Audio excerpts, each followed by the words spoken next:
22nd of February, big earthquake just hit Christchurch again, and we've got massive damage.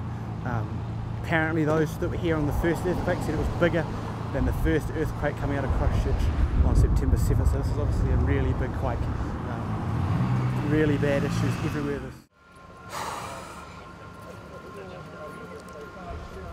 It's not much fun, is it? It sucks. So whereabouts were you? I was in Mirabelle Mall, in a camera shop in there, and it just hit.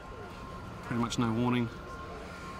Everybody just ran. There's panic glass smashing, people smashing into each other. You couldn't go anywhere. I managed to get out and didn't even look behind me. Just ran for my car, rang my partner, tried to find out with my kids. Since found out they're okay, apparently. It's just bizarre, surreal. The city's just, this to me seems worse than September, like damage wise, definitely.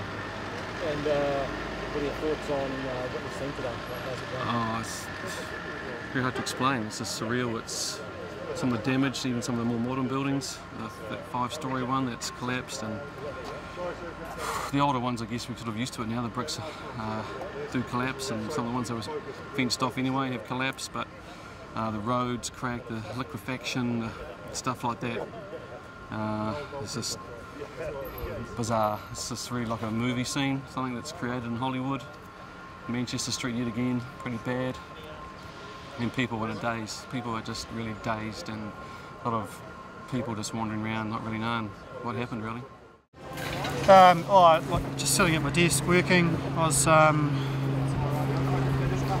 filling out a GST deregistration or something, and then it was just like, you know, the building, felt like the building dropped like 10, 12 feet. Sat at my desk for the initial shaking, and then I just flew under my desk, and then it was like, the tiles fell out of the roof, said to fall out of the roof. Then I was like, I felt like the building dropped. Knew the concrete had come down under my desk, got a hard whack on the head, and then it was just like silence, and just calling out to people, seeing who I could communicate with. I could only hear the guy in the office next to me. We had like about 2 feet that we could move around, and at that point it was like, we were like, oh shit, I had visions of being in there for 2 or 3 days or something. And I didn't know what it was like out here. I mean, I just thought because we're down, all this was down as well. And half an hour later, we managed to communicate with the guys outside. Got round really quickly, and from there, probably an hour after that, Glenn, the guy just over there, got out, and I was going to have to wait for other people who were injured to get out on the floor below me, but I just made the decision. I found a gap. I sort of made the decision like, nah, I'm getting out of here. Moved some ceiling tiles out of the way, pushed my chair out of the way, sort of in about this much space, and crawled through a gap about that wide, that high.